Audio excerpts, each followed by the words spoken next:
Hi friends, అందరికీ good morning అండి.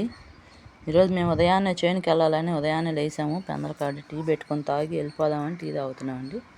Tea తాగేసి ఈరోజు నూకి మందు వేద్దామని వెళ్తున్నాము. అందరూ ఎలా ఉన్నారండి? అందరు బాగున్నారా? ఇంక మేము బయలుదేరుతున్నామండి. వెళ్ళేసి నూకి మందు వేసి ఎండ పడితే మళ్ళీ నూగు దెబ్బకి ఇంకా నూగుగా ఉంటుంది కదండి. అందులో చేలో తిరగాలంటే కష్టంగా ఉండిద్ది. అందుకని పెందలాడే వెళ్తున్నాము ఇవాళ. నూగు బాగా చిక్కగా అయిందండి. చల్లటం మాకు వల్ల కాలేదు. మేమైతే అట్లా అనుకుంటున్నాం. మరి మీరు చూస్తున్నారు కదా ఎలా ఉందో చూడండి.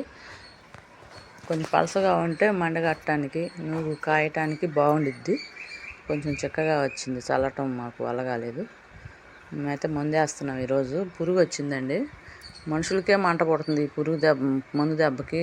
మరి ఈ పురుగు ఏమో చావట్లేదు ఏందో. ఈరోజు ఈ పురుగు మందు కొట్టేస్తే కానీ ఆ పురుగు చావదు. మందు కొంచెం మొహాన పడితేనే ఎంతో మంట పుట్టిందండి. మందు కొడుతుంటే కొంచెం ఆవిరికి అటు గాలికి మొహాన పడింది. మొహం అంతా మంటే వచ్చిందండి. సాయంత్రం దాకా మంట కొడతానే ఉంది ఈరోజు. ఇంకా ఎదురు అపార్ట్మెంట్ ఉంటే ఆ మేడం గారు కొంచెం మీరు మందు వేసినప్పుడల్లా మా చెట్లకు కూడా కొంచెం మందు వేయండి అమ్మా అంటా ఉండిద్ది.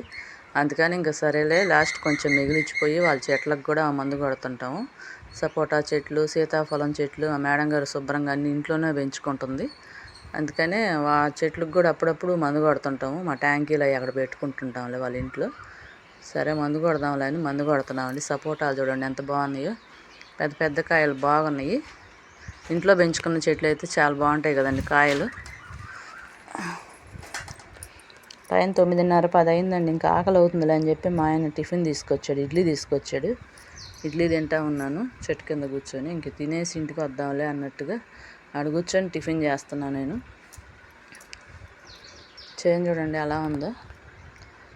మా చేను నూగు చేను. మొక్కజొన్న అయిపోయినాక నూగేసాము.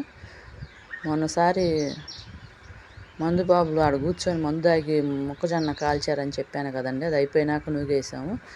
ఏమో వచ్చి మందు సీసాలు డబ్బాలు అన్నీ ఏరుకుంటా ఉంది. వాళ్ళు కూడా అంటున్నారు తాగి ఆడబడేసిపోయారు అవన్నీ ఏరుతున్నానని.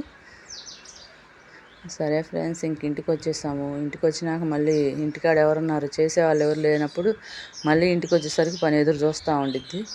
రాగానే ముందు వంట చేద్దాంలే అని చెప్పి ఆకుకూరలు తీసుకొచ్చుకున్నా వచ్చేటప్పుడు. ఇంకా ఆకుకూర తీసుకొని తోటకూర, పాలకూర 2 కలిపి చేస్తున్నానండి.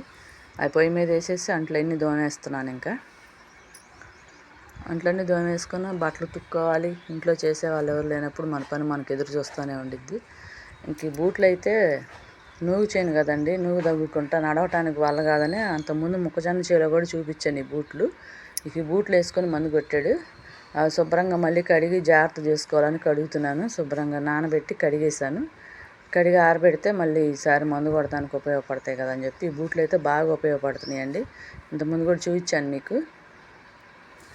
శుభ్రంగా కడిగి ఆరబెట్టేసి బట్టలు ఉతికేసాను. ఇంకా బట్టలు అయితే ఇంకా మనం పెందలాడ వెళ్తే ఇంక ఇంటికాడ పని ఎదురు చూస్తూ ఉండిద్దిగా. బట్టలన్నీ ఉతికేసి జాడిచ్చేసి అయిపోయింది. బట్టలు ఉతికేసినాక ఒక జాకెట్ అర్జెంటుది ఉంది కుట్టాలని చెప్పి గబగబా ఉతికేస్తున్నాను బట్టలు అయితే. మీరందరూ ఏం చేస్తున్నారండి? ఆడవాళ్ళకి ఎటు పోయినా పని రెడీగా ఎదురు చూస్తూ ఉండేది. పొలం పోయినా మళ్ళీ ఇంటికి వచ్చినా ఏం చేస్తూ ఉండే రెస్ట్ ఉండట్లేదు. బట్టలన్నీ ఉతికేసి ఒక బ్లౌజ్ కుట్టాలని అనుకుంటున్నాను. అది అర్జెంట్ బ్లౌజ్ ఒకటి ఉంది. ఇంకా అది కుడతా ఉంటే శశి అయితే లిటిల్ హార్ట్స్ బిస్కెట్ ప్యాకెట్ ఒకటి తెచ్చిచ్చిందండి. రెస్ట్ తీసుకుంటున్నావు, తిని రెస్ట్ తీసుకో అని. రెస్ట్ ఎక్కడమ్మా, ఓ బ్లౌజ్ ఉందని కుడతా ఇంకా టీలో అద్దుకొని తింటున్నాను. సరే ఫ్రెండ్స్, మీరు అందరూ ఏం చేస్తున్నారు? మా పనులన్నీ ఈరోజు అయితే ఇలా జరిగినాయి. మీకు కూడా చూపిద్దామని పెట్టాను. ఈరోజంతా ఉదయం నుంచి సాయంత్రం దాకా జరిగిన పనులన్నీ కలిపి పెట్టేసామండి. మేమైతే రోజు ఇలా చేస్తుంటాము. సరే ఫ్రెండ్స్.